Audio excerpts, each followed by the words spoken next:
নমস্কার, পিঙ্কি সুকন্যা সুখী পরিবার থেকে আজকে একটি ছোট ব্লগ নিয়ে চলে এলাম আপনাদের কাছে।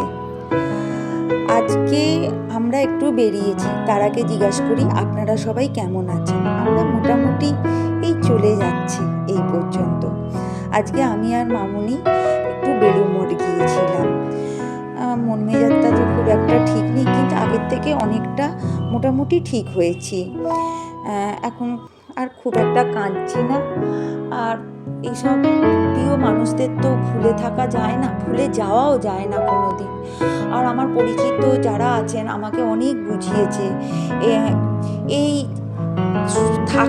জন্মানো, মৃত্যু, চলে যাওয়া, আবার আসা, জন্মগ্রহণ করা, এইটাই চলতে থাকবে, এইটাই প্রকৃতির নিয়ম। সবাই তো চিরস্থায়ী নয়।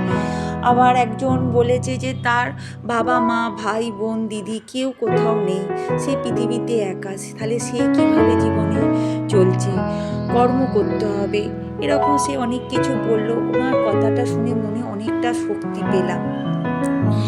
এইভাবে আবার উঠে দাঁড়ালাম। কাজকর্ম এখনও সেইভাবে শুরু করিনি, সোমবার দিন থেকে আবার লাগাতার কাজকর্ম শুরু করব। আজকে একটু ঘুরতে এলাম আমি আর মামুনি দুজনে বেলুড় মঠ। দেখুন, বেলুড় মঠের পরিবেশটা খুব শান্ত, এসে মনটা না খুব ভালো লাগলো, মনটা আরও ভালো হয়ে গেল।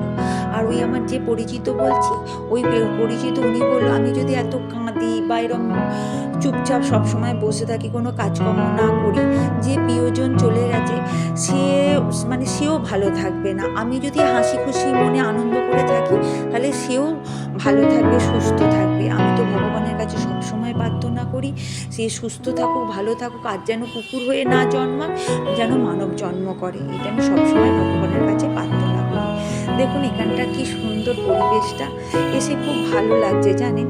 আর জানেন, ভেতরে ভগবানের কাছে না ভিডিও করতে দিল না, তাই জন্য ভেতরটা আর তুলতে পারলাম না। আর বেলুড় মঠ সম্বন্ধে আর কি বলবো, সবাই তো সব কিছুই বেলুড় মঠ সম্বন্ধে জানেন।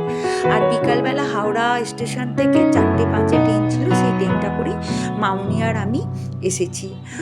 আর বেলুড় মঠ মোটামুটি ঘুরলাম, একটু গঙ্গার পাড়টাতে বসে আছি, খুব ভালো লাগছে গঙ্গার পাড়টাতে বসে থাকতে।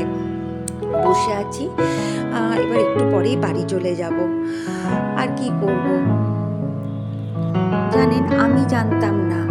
আর যারা আমার এই ভিডিও দেখছেন, যারা জানেন না, তাদেরকেও বলে দিচ্ছি, এই ঘাটে চান করতে দেয় সকাল 6:30 থেকে 11:30 অবধি এই ঘাটে চান করতে দেয়। তাই জন্য আপনাদের জানিয়ে দিলাম। ভিডিওটা এখানেই শেষ করলাম, আবার পরের ভিডিও নিয়ে খুব শীঘ্রই আসবো।